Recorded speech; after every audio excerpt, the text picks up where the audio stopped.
Ryan walked through the misty forest, his boots pressing against the soft glowing moss. The air smelled strange, filled with metallic dust and the scent of wet stone. He was far from any human settlement, alone on the alien border world called Vereen 5. His drone had crashed hours ago, and he needed to find its black box before night arrived. The sky above was tinted green, strange lightning crawling through the clouds like slow veins. Ryan moved carefully, holding his scanner. His armor was scratched, his energy pack half empty. He had been through worse, but something about this place felt wrong. Too quiet, too alive. Suddenly, a sound cut through the silence. It wasn't the wind nor an animal cry, it was soft and trembling, like a child sobbing. Ryan froze, his heart skipping. There were no human colonies here. No civilians, so who could it be? He turned off his scanner and listened. The sound came again, this time clearer. A small voice crying in fear. It echoed through the glowing trees. Ryan's instincts screamed to leave, but his heart refused.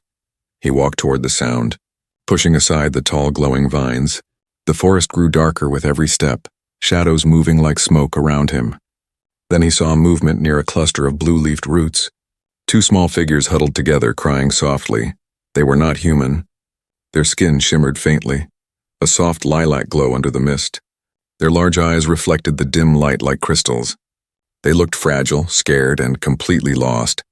Ryan lowered his weapon slowly and spoke. "Hey, it's okay. I won't hurt you." The little ones looked up, whispering something in a strange language. One of them tried to back away, but she stumbled and fell. Ryan stepped closer, carefully. He could see that their feet were trapped in thick plant roots that had wrapped around them like snakes. He knelt beside them and used his knife to cut the vines. The plants reacted, tightening as if alive. He gritted his teeth and sliced faster, ignoring the burning green sap that splashed on his gloves. Finally, the girls were free. They crawled back a little, still trembling, watching him with wide eyes. "See, you're okay now," Ryan said softly. He handed them a small packet of emergency water. The older one hesitated, then took it and helped the younger drink. It was a small gesture, but it broke something between them. The fear began to fade. Just when Ryan thought it was over, the ground began to shake. A deep rumble rolled through the forest floor. The alien girls gasped, clutching each other. The older one shouted something, a warning.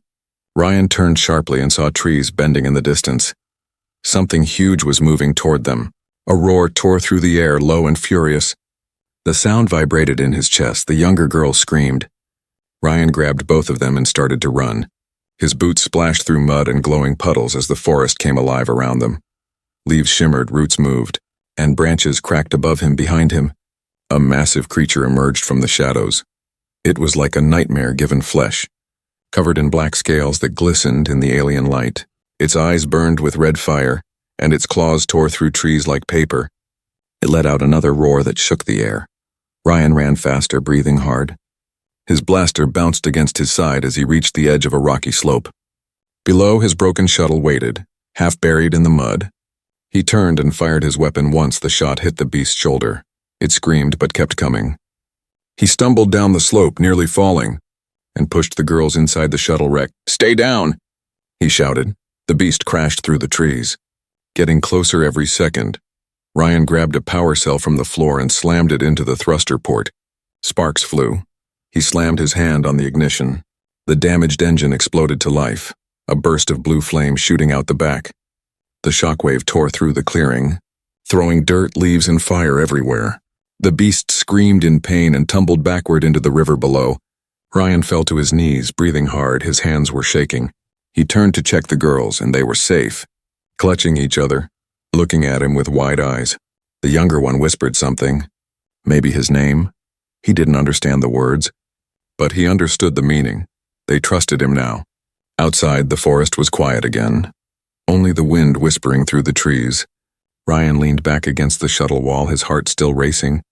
He had no idea who these girls were or how they had ended up here. But one thing was clear. Leaving them alone wasn't an option anymore. He looked out the cracked window. The red eyes of the beast glowed faintly under the river's surface. Waiting, watching, Ryan exhaled slowly and whispered to himself, "We're not safe yet," as the mist swallowed the forest once more. Ryan barely had time to breathe. The beast was gone for now. But the sound of the forest told him it wouldn't stay that way for long.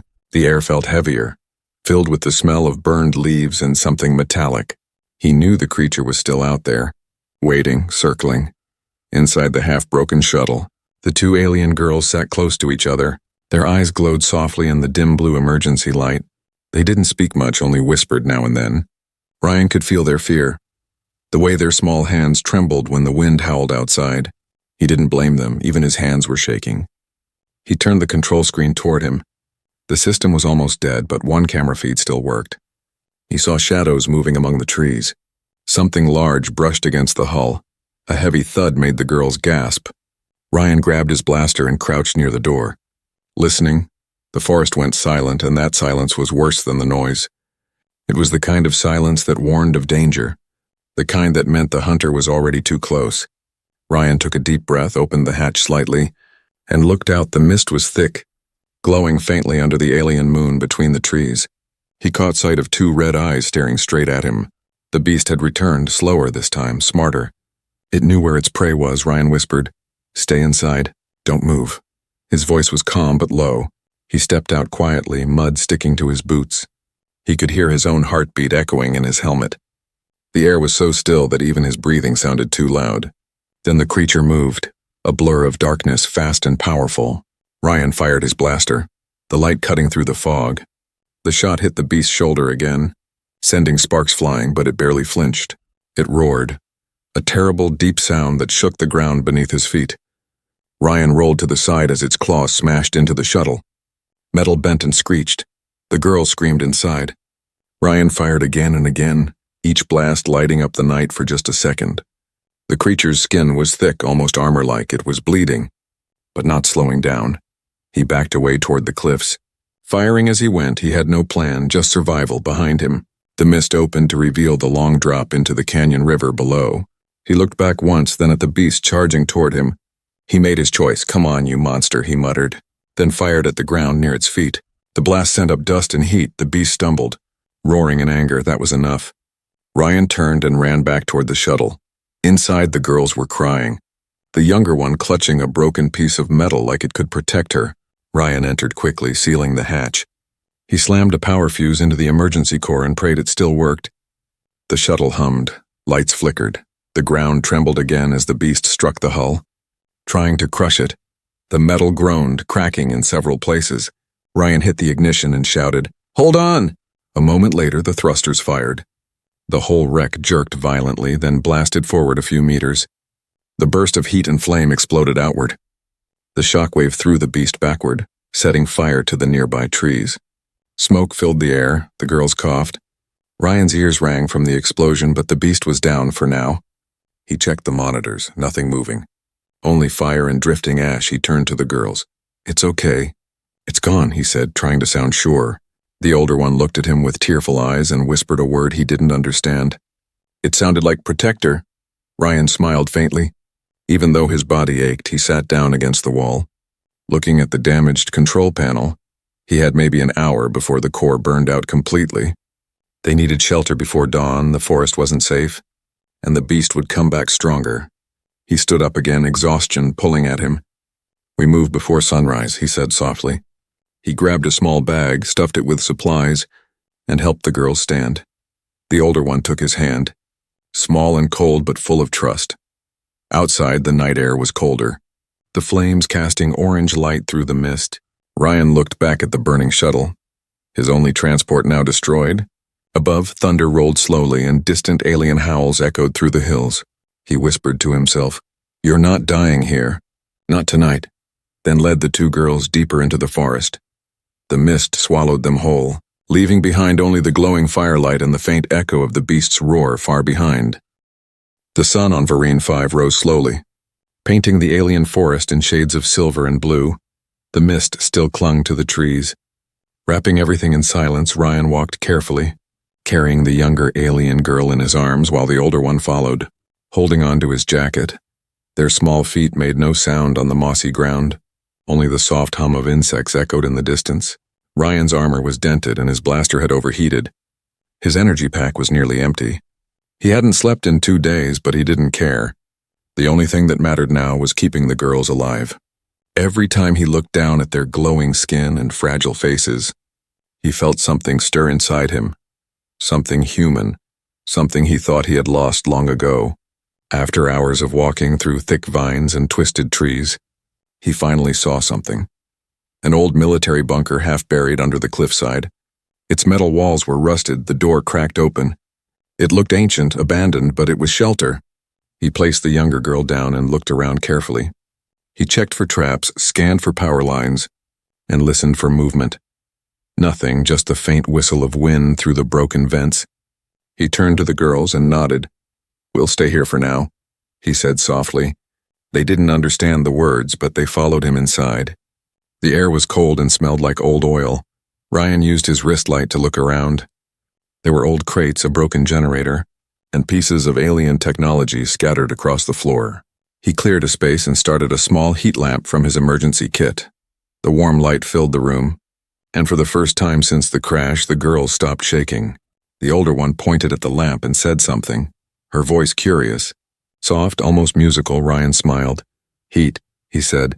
Pointing to the light, she tried to repeat the word. "Heat," she said shyly. He chuckled, nodding. The younger one laughed too, her small teeth glinting in the orange glow. Ryan tore up an old tarp and made a small blanket for them. They curled up close to the heater, whispering to each other. Their voices were calm now. Like gentle wind through leaves, Ryan sat nearby, checking his equipment. But his mind kept drifting to them. He wondered where they came from, and who might be searching for them. As night fell again, Ryan sat at the bunker entrance.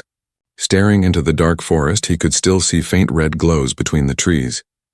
The beast was out there, waiting, but it didn't attack, not yet.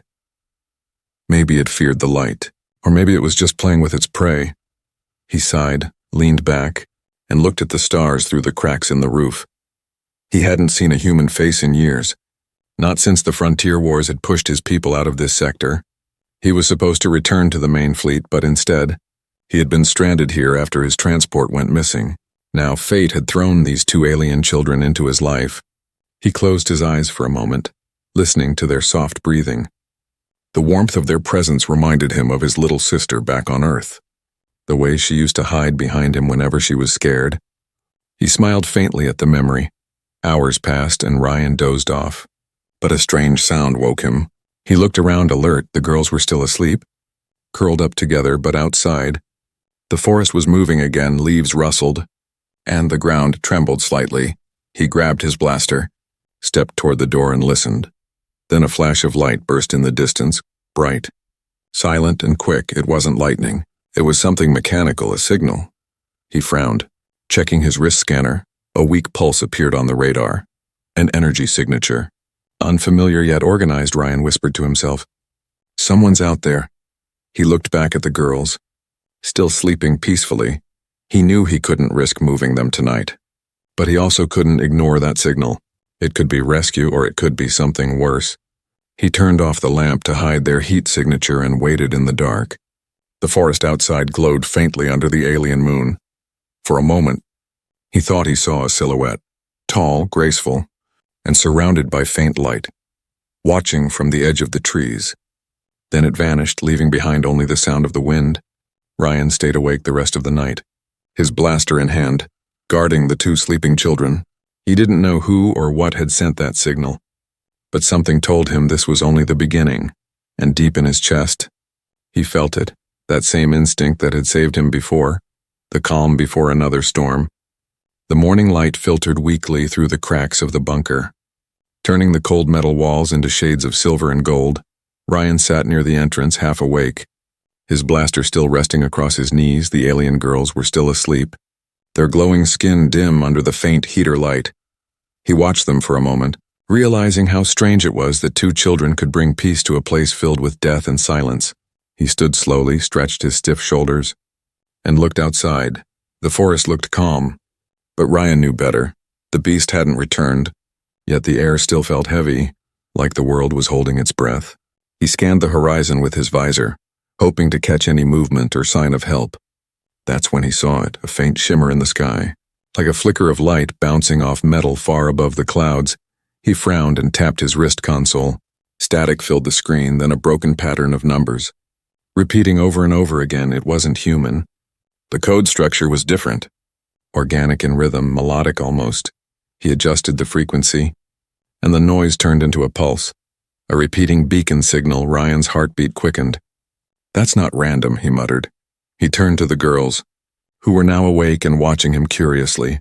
The older one, Lyra, tilted her head, her bright eyes following the sound. When she heard the pulse through the speakers, she gasped and shouted something in her language. The younger one, Nomi, clapped her hands and began crying with joy. Ryan didn't understand, but he understood enough. This wasn't just a signal, it was a call, a mother's call. He quickly rerouted power from the generator to the transmitter. His fingers moved fast, trying to boost the signal strength. The girls ran to the console and began pressing buttons. Drawing symbols on the screen, they seemed to know what they were doing. Ryan stopped for a moment, watching them in surprise. "You know this code," he said softly. Lyra nodded, pointing at the sky, her small hands shaking as if afraid to hope. The screen flickered again, the signal strengthened. A pattern formed, coordinates, followed by a faint voice, melodic and layered, speaking in the alien tongue. It wasn't just a random broadcast. It was personal. Lyra's eyes filled with tears. She touched the screen, whispering, "Mara." Ryan guessed it was their mother's name. The younger one smiled through tears, repeating the word like a prayer. The warmth in the room grew heavy with emotion. Ryan felt something tighten in his chest. He hadn't heard a human voice in years, and yet this alien signal, this mother's call, felt painfully familiar. He activated the outer antenna, pointing it toward the sky. "If that's her," he said quietly, "she'll see our response." The transmitter hummed louder, lights flickering. The bunker began to shake slightly as the system pushed beyond its limit. Then suddenly everything went silent. The signal stopped. The console dimmed. For a heartbeat, Ryan thought he'd overloaded the system. But then a new sound filled the air, a low rumble coming from deep within the forest.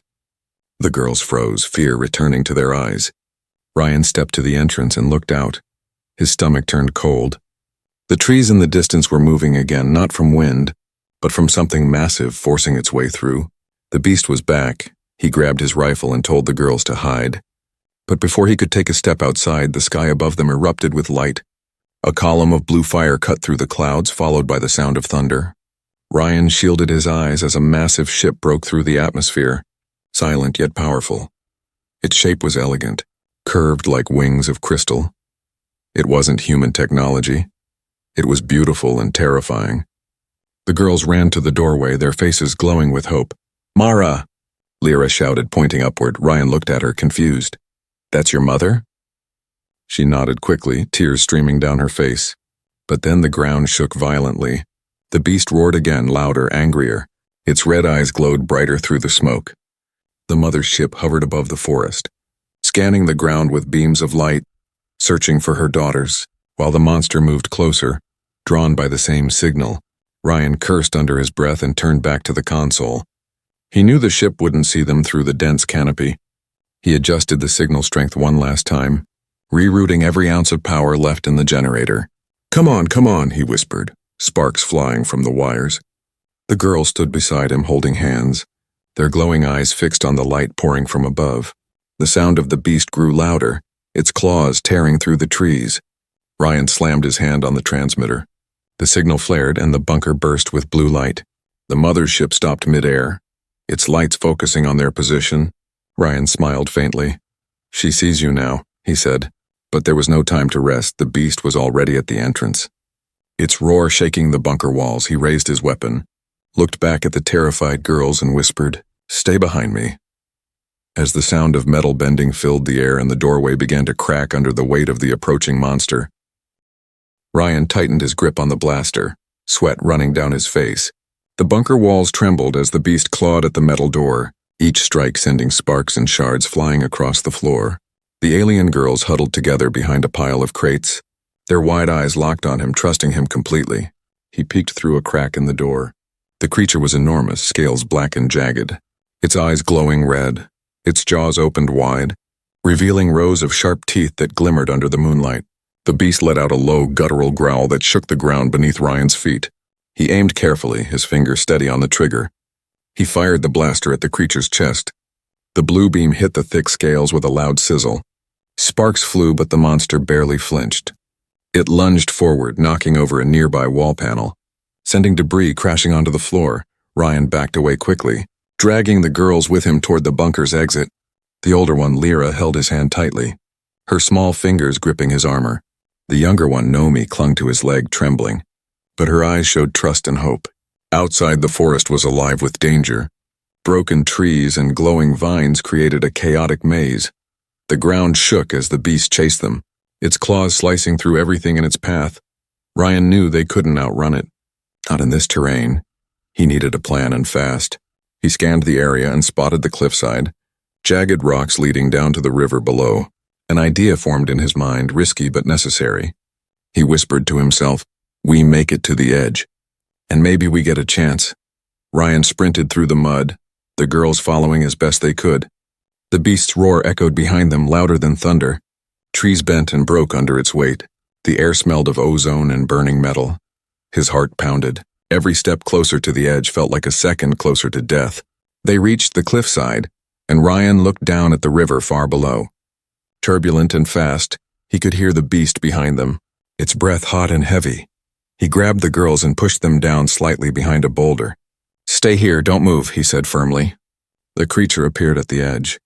Massive and furious, it roared, its red eyes scanning for them. Ryan fired again, hitting its shoulder. The blast made it stumble. But not enough, it charged, knocking over boulders. Shaking the earth, Ryan's mind raced. He could feel the girls' fear, their trust in him weighing on his shoulders. He knew he couldn't hold it forever. He needed help, and that's when the sky lit up, a brilliant blue light cutting through the mist and smoke.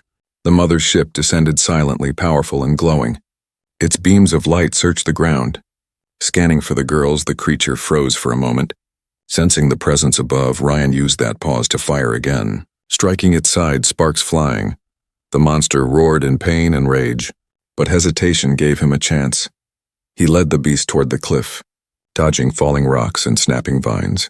Each step was dangerous, the girls whispered softly. Their glowing eyes following his every move, Ryan shouted, "Now!" and aimed at the last structural beam near the edge. Firing repeatedly, he hit the beam and it cracked. The beast lunged forward, claws outstretched, but the weakened ground gave way beneath it.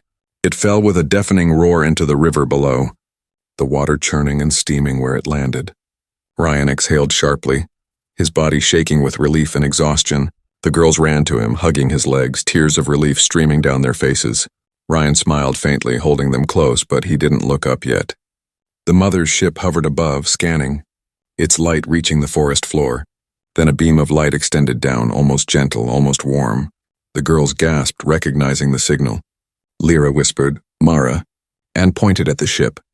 Their mother had come, and she had seen them. Ryan felt something swell inside him, pride, relief, and awe all at once. He had survived, and he had protected them.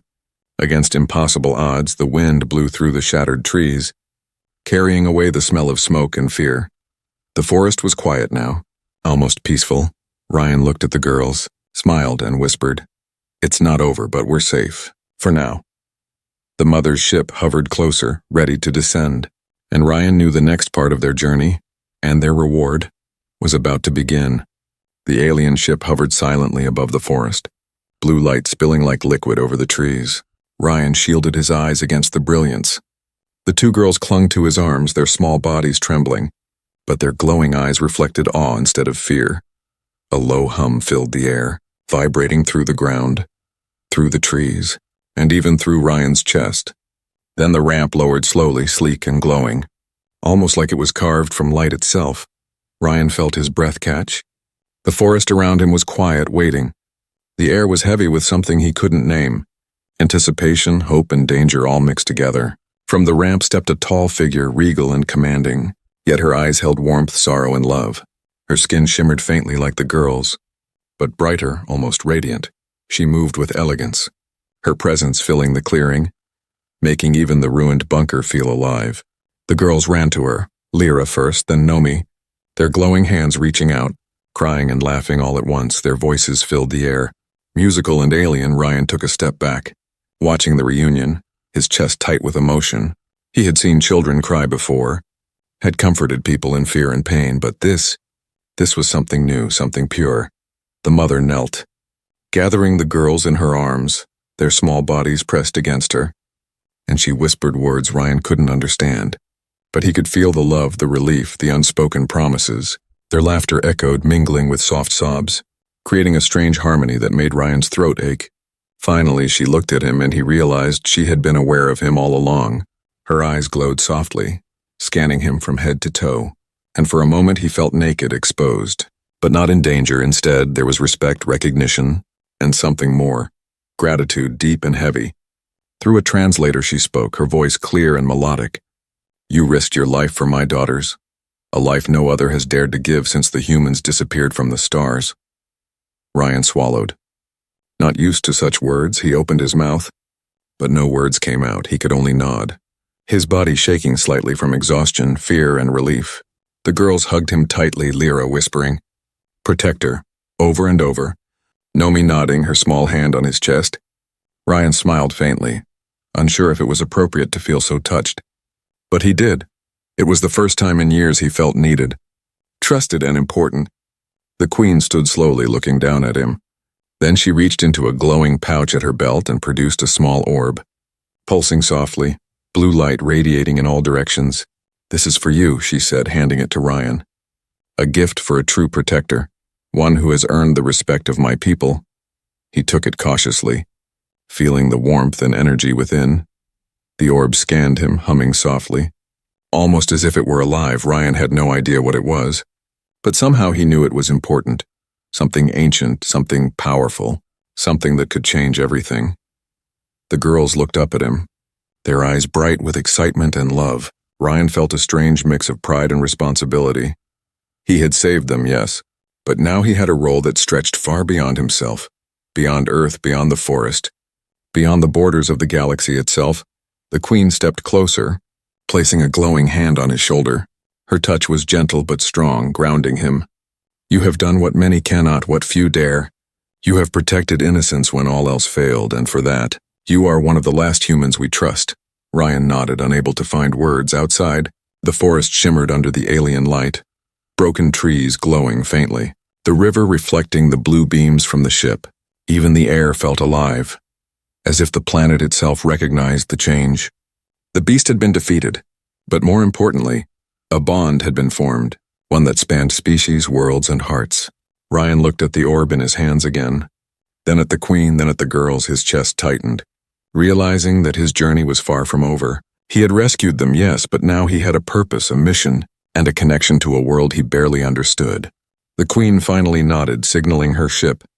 The ramp began to rise slowly, taking her and the girls back toward the sky. They turned to wave at Ryan, their glowing hands shining like stars in the dim forest.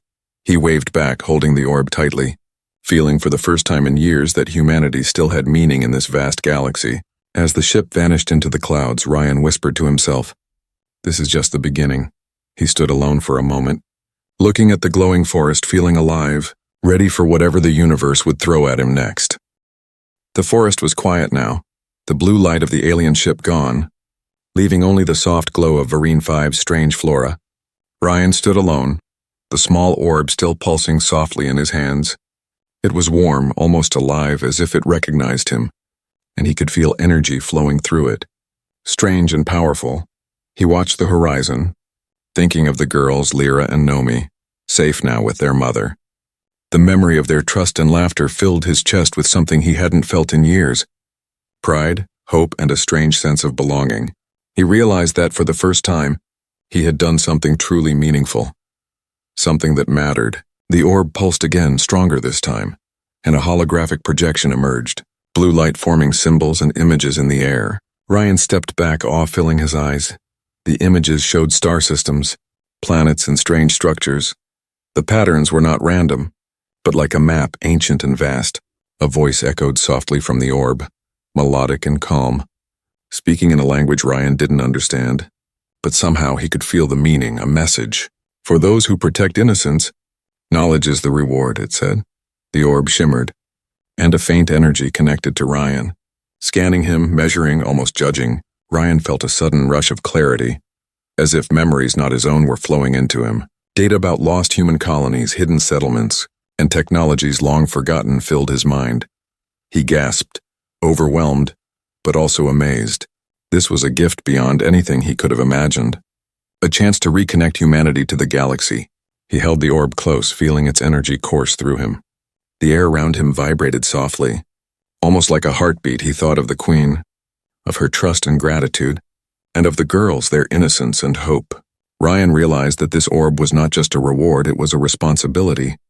A tool to protect, to guide, to rebuild. Suddenly, movement in the forest caught his attention. Small creatures, glowing faintly like fireflies, emerged from the underbrush, watching him carefully. Ryan realized they were no longer hostile.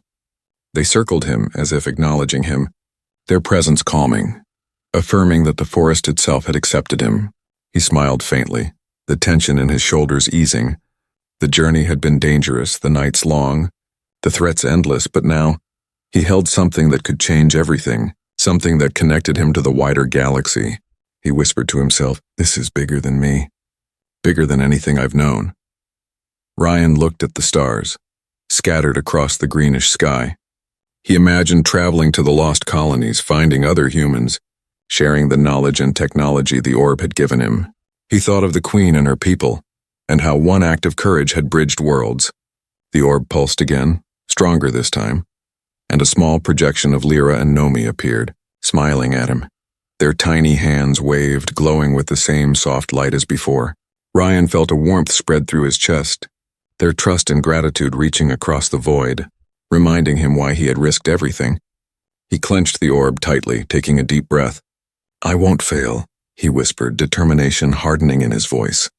The galaxy was vast, dangerous, and filled with unknowns. But for the first time in a long while, Ryan felt ready, prepared, alive. He had protected the innocent, faced the impossible, and earned a reward that could change the course of human history. As he turned to leave the clearing, the wind rustled the glowing trees. Carrying whispers of unknown worlds, Ryan felt a strange calm. The kind that comes after surviving a storm. The orb pulsed softly in his hand, guiding him forward, and he knew the journey ahead would be long, filled with challenges and yet full of hope. He walked toward the edge of the cliff, the glowing river below reflecting the starlight, ready to take the first step into the future the orb had opened for him.